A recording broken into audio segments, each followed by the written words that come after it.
রাধে রাধে। তোমাদের বলেছিলাম রাধা মাধবের জুয়েলারি কালেকশন দেখাবো, তো সেই জুয়েলারিগুলো আজকে তোমাদের সঙ্গে শেয়ার করতে চলেছি।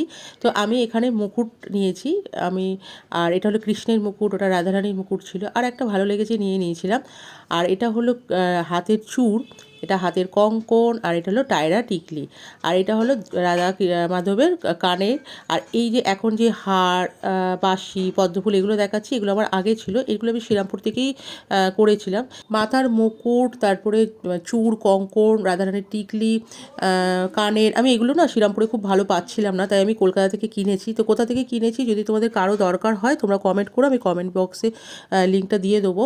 আর আমার রাধা মাধবকে এই ড্রেস জুয়েলারি পরে কেমন লাগছে তোমরা জানাবে। আর হ্যাঁ, আমি এই ড্রেসটা কিন্তু নিজে বানিয়েছি, আমি এর আগে ভিডিওতে শেয়ার করেছিলাম পুরো ডিটেলসে, তোমরা ওই ভিডিওটা গিয়ে দেখে নিও। তো আমার রাধা মাধবের জুয়েলারি কালেকশন তোমাদের কেমন লাগলো, আর ভিডিওটা শেষ করার আগে সবাই বলো রাধে রাধে।